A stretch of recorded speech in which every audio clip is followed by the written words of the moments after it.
Assalamualaikum warahmatullahi wabarakatuh. Sahabat kehidupan, ada kisah tentang seseorang yang berbicara tentang menjaga diri dari perbuatan maksiat hingga datangnya kematian. Ini dia lakukan supaya ia selalu berada di jalan yang benar, tidak terjebak di dalam perbuatan maksiat. Ada 6 perkara yang dilakukan orang ini dalam kehidupannya.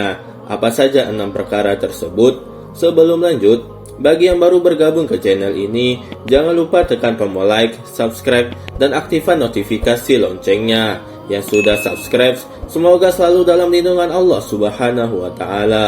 Amin ya Rabbal Alamin. Suatu hari, Syaqi al-Balqi berkata kepada Hatim al-Assam muridnya, "Apa yang telah engkau pelajari dariku sejak engkau mengikuti 30 tahun?" Hatim al-Hasan berkata, "Ada 6 perkara. Pertama, aku melihat manusia ragu dalam masalah rezeki. Mereka kikir terhadap apa yang ada pada mereka, rakus dan tamak terhadap harta. Maka aku bertawakal kepada Allah, karena Allah berfirman, dan tidak ada suatu binatang melata pun di bumi, melainkan Allah lah yang memberi rezeki." Al-Quran, Surah Al-Hud ayat 6. Karena aku termasuk makhluk yang melata di permukaan bumi ini, maka aku tidak ingin menyibukkan hatiku terhadap sesuatu yang telah dijamin Allah yang maha kuat dan kuasa. Syaqi al-Balqi berkata, "Engkau benar." Yang kedua, aku melihat setiap manusia itu memiliki teman, tempat ia mencurahkan rahasianya dan mengadukan perkaranya. Akan tetapi, mereka tidak bisa menyimpan rahasia dan tidak dapat menolak ketetapan. Maka aku jadikan amal soleh sebagai temanku, agar amal soleh itu menjadi penolong bagiku ketika hisab dan meneguhkanku di hadapan Allah, menemaniku pada titian Siratal Mustaqim. Syaqi al-Balqi, engkau benar. Ketiga, aku melihat setiap orang memiliki musuh. Menurutku, orang yang menegurku bukanlah musuhku. Demikian juga dengan orang yang berbuat zalim kepadaku dan orang yang menyakitiku.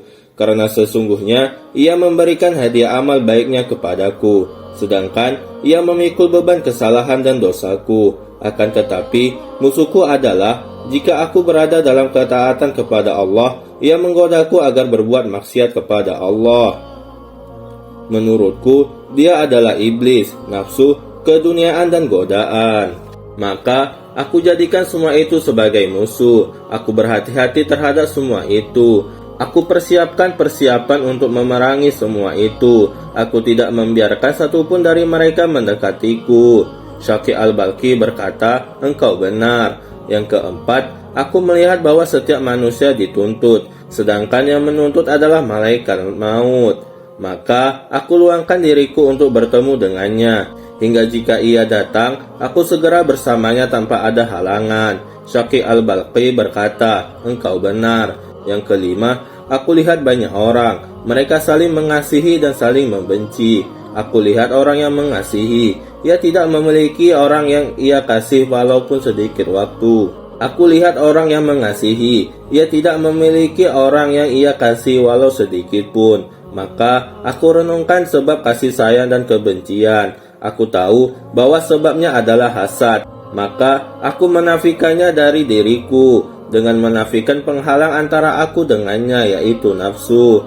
Dari diriku yang menafikan penghalang antara aku, maka aku kasihi semua orang. Aku tidak ridho kepada mereka melainkan seperti keridoanku terhadap diriku sendiri.